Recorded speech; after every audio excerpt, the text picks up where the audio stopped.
The celestial distress signal. The object crashed into the Antarctic ice shelf with barely a whisper. No explosion, no dramatic impact crater, just a quiet hiss as superheated metal met frigid ice. By all accounts, humanity should have missed it entirely. But luck, that most fickle of cosmic forces, intervened in the form of Research Station Epsilon 9, whose seismic monitors detected the anomaly just 7 kilometers from their position. Dr. Eliza Chen was the first human to lay eyes on it, a sleek obsidian teardrop roughly the size of a shipping container. Its surface bore no markings, no apparent entry points, nothing to suggest its origin or purpose. Yet its perfect geometry left no doubt. This was no natural phenomenon. "It's warm," she reported over the comlink, her gloved hand hovering centimeters from the object's surface. "And there's some kind of pulsing beneath the shell." Within 48 hours, the object was surrounded by a hastily constructed research dome. Scientists from 17 nations had been airlifted in, and military personnel from twice as many countries maintained a discreet but unmistakable presence on the perimeter. The breakthrough came on day 3 when Dr. Vikram Patel noticed microscopic seams appearing along the object's surface as the ambient temperature was gradually raised. "It's responding to heat," he announced. "I think it's designed to open once it reaches a specific temperature threshold." At precisely 19.4 degrees Celsius, the object unfurled like a mechanical flower. Inside lay not the alien beings some had feared, nor the weapons others had predicted, but row upon row of crystalline structures, each no larger than a human thumb. "Data storage," concluded Dr. Anna Santos, the team's quantum computing specialist. "Extremely sophisticated. Each crystal appears to contain petabytes of information encoded through molecular arrangements. Translating the alien data would have been impossible just a decade earlier. But recent advances in quantum linguistics, ironically developed for communicating with Earth's deep-sea creatures, proved unexpectedly suitable for decoding the alien syntax. The findings stunned the scientific community. It's a knowledge archive," Dr. Chen explained during the first UN briefing, "containing millennia of scientific and cultural development from a civilization that calls itself the Nixorians. But it's not just a time capsule, it's a desperate plea for help." The crystals revealed the history of a species that had evolved on an arid world orbiting a dim red dwarf star. The Nixorians had developed in a landscape of vast deserts and shallow seasonal seas.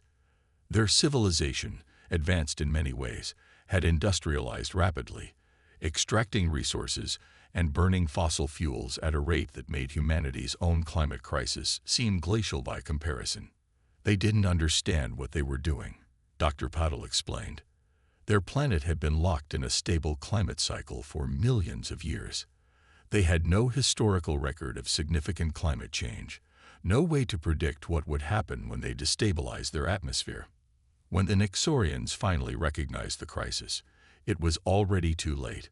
Their polar ice caps, containing far more water than Earth's, began melting at an accelerating rate.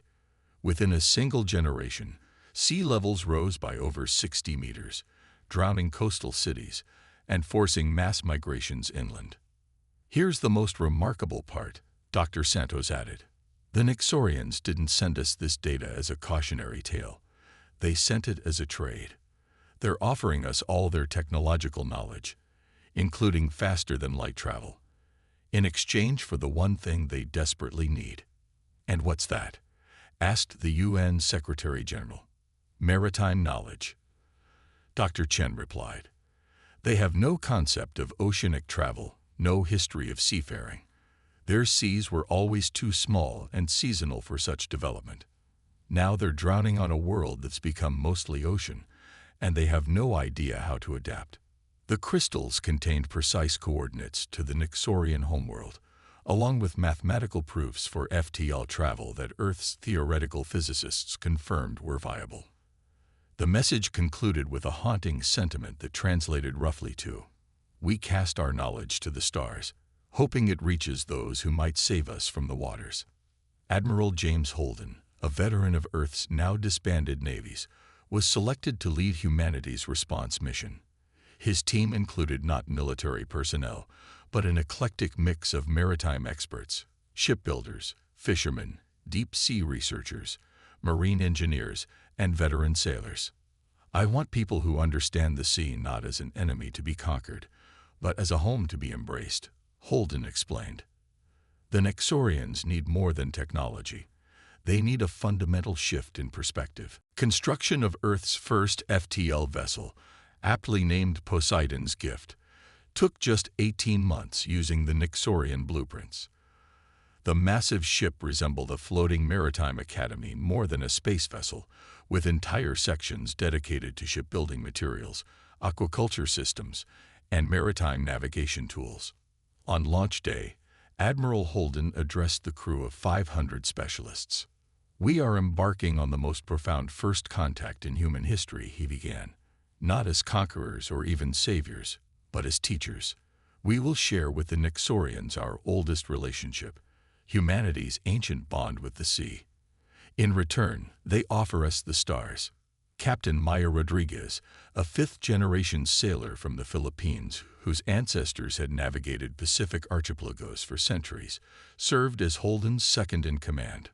"My great-grandmother told me stories of how her village adapted when rising seas claimed their coastal homes," Rodriguez told the crew.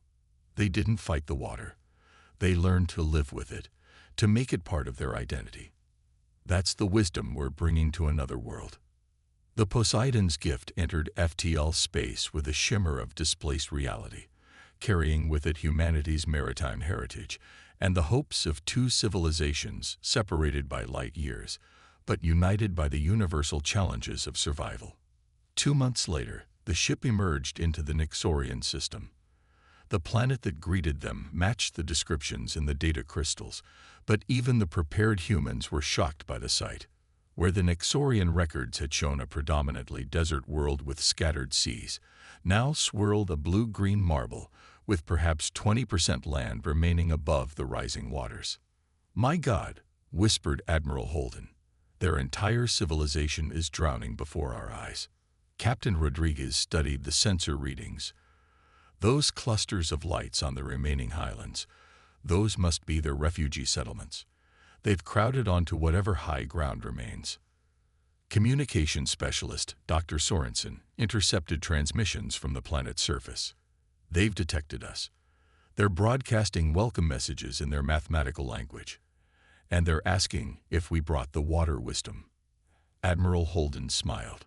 "Tell them we've brought something better. We've brought sailors." As Poseidon's Gift established orbit around Nexoria, humanity prepared to introduce an alien species to Earth's oldest relationship, the ancient, complex, and ultimately loving bond between humans and the ever-changing sea. Waterlogged worlds. The first Nexorian delegation arrived aboard the Poseidon's Gift with obvious trepidation.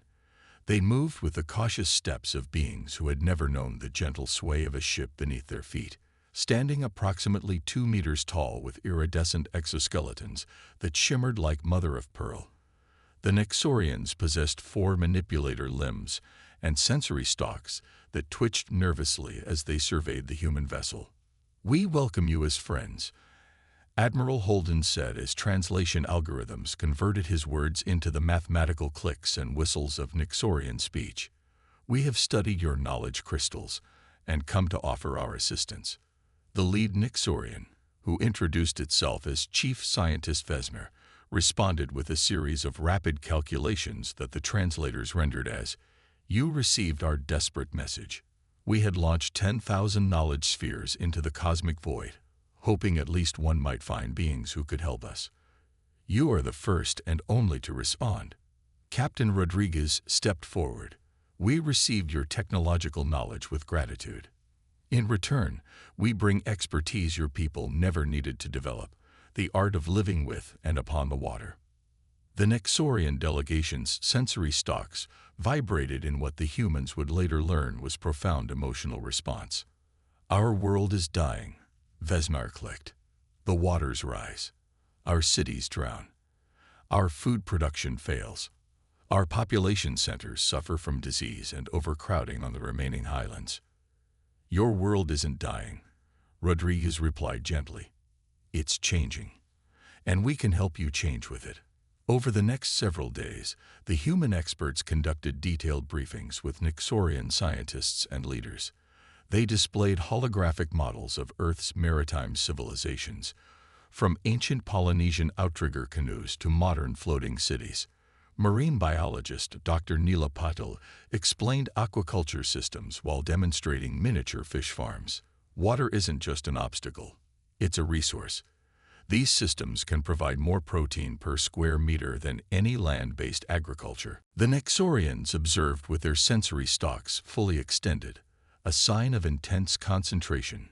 We have never considered water as a food production medium, Vesnar admitted.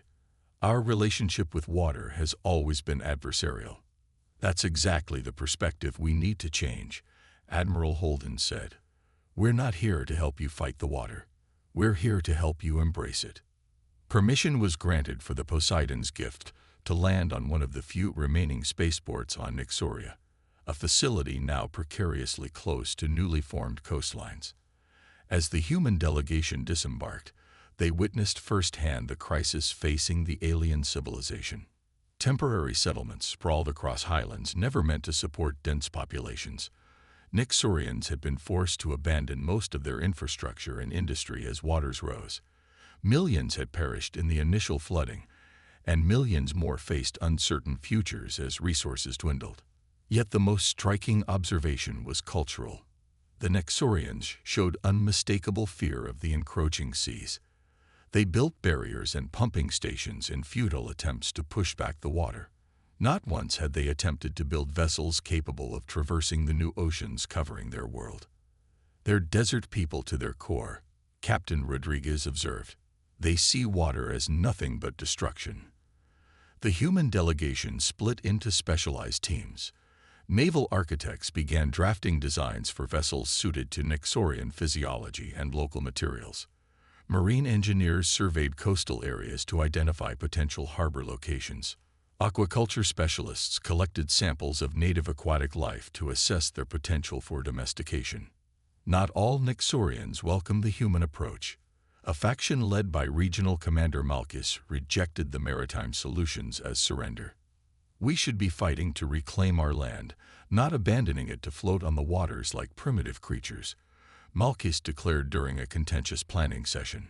Your faster-than-light technology could be repurposed to power water reclamation systems or even planetary engineering. Admiral Holden shook his head.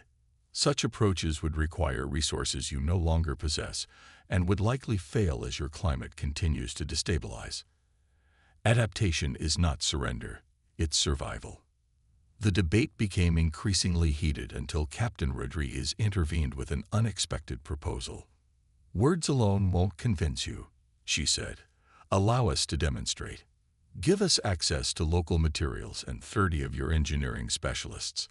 In 2 weeks, we will show you a new possibility for Nixorian survival. Despite Malchus's objections, Chief Scientist Vesnar approved the demonstration project. Rodriguez selected a sheltered bay near the Nixorian capital for the site. Over the next 14 days, human shipwrights worked alongside increasingly fascinated Nixorian engineers, using locally available materials, primarily a lightweight fibrous plant analogous to bamboo and a naturally water-resistant resin.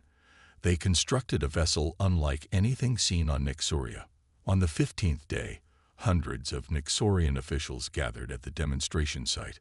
The vessel they beheld resembled a catamaran, adapted for Nixorian physiology, with twin hulls providing exceptional stability and a broad central platform offering ample space for the four-limbed aliens. This is merely the beginning, Rodriguez explained. A proof of concept. We call it First Wave. The true demonstration came when Rodriguez invited Vesnar and other officials aboard. With a small crew of humans and Nixorians, the vessel was launched into the bay. Solar cells powered electric motors that propelled the craft smoothly through waters that had once been a thriving metropolitan district.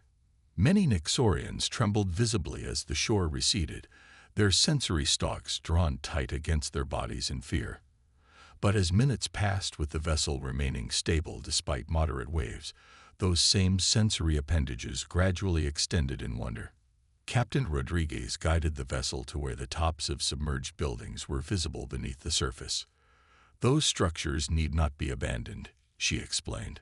"With proper equipment, they can be accessed, salvaged, even repurposed as underwater facilities." The demonstration concluded with the deployment of a simple fishing net that, when drawn up, contained dozens of native aquatic organisms.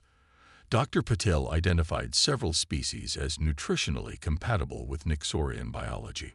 "The waters that threaten you also offer sustenance," she explained. "This is just the first step toward a new relationship with your changing world." As first wave returned to shore, the assembled Nixorians broke into mathematical harmonics that the translators identified as expressions of hope, many experiencing the emotion for the first time in years. Even Commander Malkis appeared shaken in his opposition. "One small boat cannot save a civilization," he insisted, though with noticeably less conviction. "Of course not," Admiral Holden agreed. "But 1,000 such vessels could establish a network of floating communities. 1,000,000 could form the foundation of a new Nixorian society, one adapted to the reality of your world as it exists now, not as it once was." That evening, the Nixorian High Council convened an emergency session. After hours of deliberation, Chief Scientist Vesner delivered their decision to the human delegation. "We accept your maritime wisdom," Vesnar announced. "Our people have voted to commit our remaining resources to this adaptation strategy. We request your guidance in developing a comprehensive transition plan." The humans presented a three-phase approach. Immediate construction of a flotilla of vessels to relieve population pressure on remaining highlands, development of floating agricultural platforms and aquaculture systems, and finally, establishment of permanent floating settlements with underwater access to salvage submerged resources. As the plans were formalized, Captain Rodriguez stood with Admiral Holden at the shore, watching Nixorian engineers already beginning to gather materials for additional vessels. "They're quick learners," she observed. "Once they overcome their fear of water, their natural engineering skills are remarkable." Holden nodded. "They've spent generations fighting a losing battle against the inevitable. There's something profoundly liberating about finally accepting change and working with it rather than against it. It reminds me of Earth's own climate adaptation," Rodriguez said. "How many coastal communities resisted relocation until it was too late? How much suffering could have been avoided if we accepted the changing reality sooner?" "That's why we're here," Holden replied. "Not just to save the Nixorians, but to share the hard lessons humanity had to learn. Perhaps together, we'll both build more resilient civilizations." As night fell on Nixoria, the first flotilla of vessels took shape on shores that had once represented the edge of defeat. Now they were becoming launching points for a new beginning, one that embraced the rising waters not as destroyers, but as the foundation for an entirely new way of life. Rising tides, rising hope. 6 months into the mission, Nixoria's transformation had progressed beyond even the most optimistic human projections. Where once stood barricades and pumping stations in a futile attempt to hold back the rising waters, now stretched shipyards and maritime academies. The first generation of Nixorian shipbuilders had graduated from human-led training programs and were now teaching others, multiplying the rate of vessel construction exponentially. Captain Rodriguez surveyed the activity from the deck of New Horizon, the largest vessel yet constructed, a floating city capable of housing 5,000 Nixorians and serving as a mobile agricultural center. "They've taken to the water with remarkable adaptability," she observed to Dr. Patel, who was overseeing the installation of the ship's aquaculture systems. "It's as though they're rediscovering an ancestral connection they never knew they had." Patel nodded. "Their evolutionary biology supports that theory. We've discovered that the Nixorians evolved from amphibious ancestors who gradually adapted to increasingly arid conditions as their planet dried out millions of years ago. In a sense, They're returning to their evolutionary roots. This biological revelation had accelerated acceptance of the maritime transition.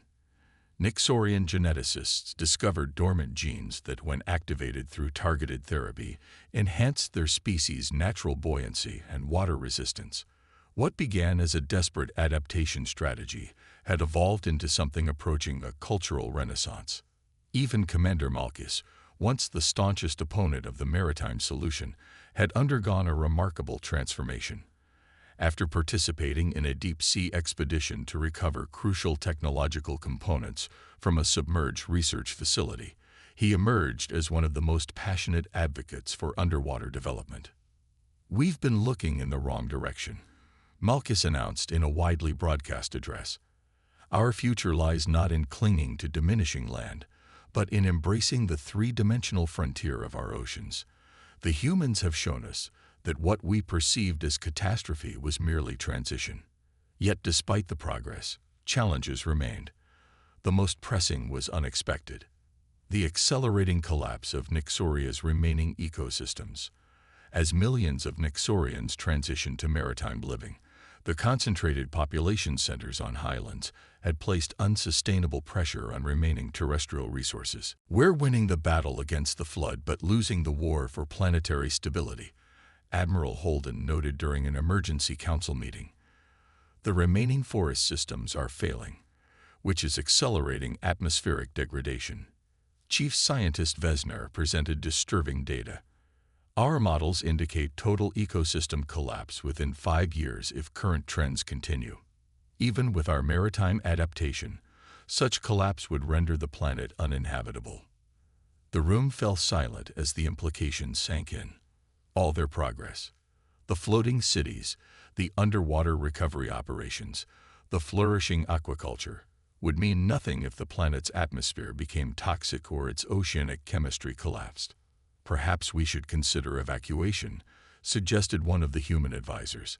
"With the FTL technology, we could transport a significant portion of the population to suitable exoplanets." Captain Rodriguez, who had been studying the ecological data, slowly shook her head. "Evacuation is premature. I think we're approaching this from the wrong angle, still thinking in terms of separation between land and sea." She stood and manipulated the holographic display, highlighting patterns in the ecological decline.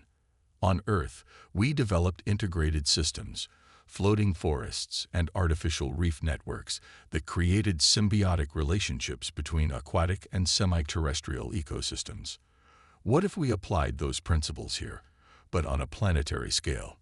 The concept was ambitious. Massive floating platforms anchored near coastlines, supporting transplanted forest ecosystems that would extend both above and below the waterline. These bridge ecosystems would connect remaining highland biodiversity with the emerging oceanic ecosystems, allowing for genetic exchange and mutual support. "It would require unprecedented coordination," Admiral Holden warned, "and resources we may not have." "Actually," interjected Malchus, "we do have the resources. The underwater salvage operations have recovered far more usable materials than we've been implementing. And the recent discovery of those sunken mineral deposits provides the rare elements needed for the anchoring systems." Over the next 3 weeks, human and Nixorian scientists developed the framework for what they called Project Confluence. Using recovered technologies and adapted shipbuilding techniques, they designed the first prototype of a floating ecosystem platform, a hectare-sized structure capable of supporting soil depth sufficient for larger vegetation, while extending artificial root systems into the water below. The prototype, deployed in a bay near the former Nixorian capital, proved successful beyond expectations. Not only did the transplanted vegetation thrive, but monitoring systems detected increased biodiversity in surrounding waters within days. "It's creating a microclimate," Dr. Paddle explained during an inspection tour. "The interaction between the plant life and the water is generating localized atmospheric purification. If we can scale this up, we can heal the planetary systems even as we adapt to them." Vesner finished, sensory stalks vibrating with excitement. The success of the prototype catalyzed a global effort. Nixorian communities, now spread across floating settlements throughout the planet's oceans, redirected resources toward constructing ecosystem platforms. The vessels that had been their salvation now became the means of planetary restoration. Human education efforts shifted from basic maritime skills to integrated ecosystem management. Nixorian children, born into a world of water rather than desert, were taught to view themselves not as victims of catastrophe, but as stewards of a world in transformation. 1 year after the deployment of the first ecosystem platform, sensors detected a planetary milestone. Atmospheric degradation had not only halted but begun to reverse. The bridge ecosystems were functioning as intended, connecting fragmented biospheres and restoring vital cycles. To commemorate the achievement, a special ceremony was held aboard the New Horizon. Representatives from every major Nixorian settlement gathered alongside the human delegation that had grown smaller as many returned to Earth with regular supply ships. Admiral Holden, now preparing to return home himself, addressed the gathering. "When we first arrived, we found a civilization drowning in despair as much as in water," he began. "You asked us for maritime knowledge, but what you truly needed was a shift in perspective, to see change not as an ending, but as evolution." Chief Scientist Vesner stepped forward, presenting Holden with a crystal similar to those found in the original knowledge sphere, but with distinctive blue-green patterning. "This contains the complete record of our transformation," Vesner explained. "Not just the technological adaptations, but the cultural and philosophical evolution that accompanied them. We ask that you share this with Earth, just as you shared your wisdom with us." Captain Rodriguez, who had chosen to remain on Nixoria as a permanent liaison, translated the inscription etched into the crystal's base. "From the waters of despair bloomed the vessels of hope." The ceremony concluded with the launch of a new type of vessel, smaller than the massive city ships, but more sophisticated in design. Named Stellar Wave, it represented the first Nixorian-built spacecraft incorporating both their original space technology and their newly developed maritime engineering principles. "This ship marks the beginning of our return to the stars," announced Malchus, now serving as director of extraplanetary exploration. "Not as refugees fleeing a dying world, but as explorers carrying the combined wisdom of two civilizations." As the human delegation prepared to depart, leaving behind teachers and advisors who would continue supporting the Nixorian transition, Rodriguez stood with Vesner at the bow of New Horizon. Below them stretched a vast floating forest platform, its edges merging seamlessly with the ocean waters. "Your people once feared these waters would be your end," Rodriguez observed. "Now they've become your new beginning." Vesnar's mathematical response translated beautifully. "The greatest wisdom you brought was not how to build ships, but how to navigate change itself. You taught us that adaptation is not surrender. It is the highest form of victory." In the distance, the setting sun illuminated hundreds of vessels and floating structures stretching to the horizon. A new civilization taking shape upon waters that had once threatened extinction. Among them moved the first generation of Nixorian children who had never known fear of the sea, who viewed the endless blue not as a tomb for lost cities, but as the cradle of future ones. Admiral Holden's final log entry before departing Nixoria would later be inscribed in maritime academies across 2 worlds.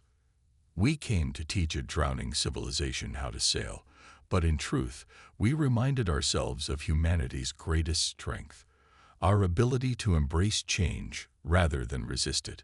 The waters will continue to rise on countless worlds across the galaxy, but so too will the vessels we build to navigate them, carrying forward the combined wisdom of all who dare to set sail upon the cosmic ocean." As Poseidon's gift lifted from Nixoria for the journey home, the ship's sensors captured one final image. A vast flotilla formed in a geometric pattern visible from orbit, thousands of vessels arranged to spell out a message in human letters. "The tide raises all ships. Return to us as friends again."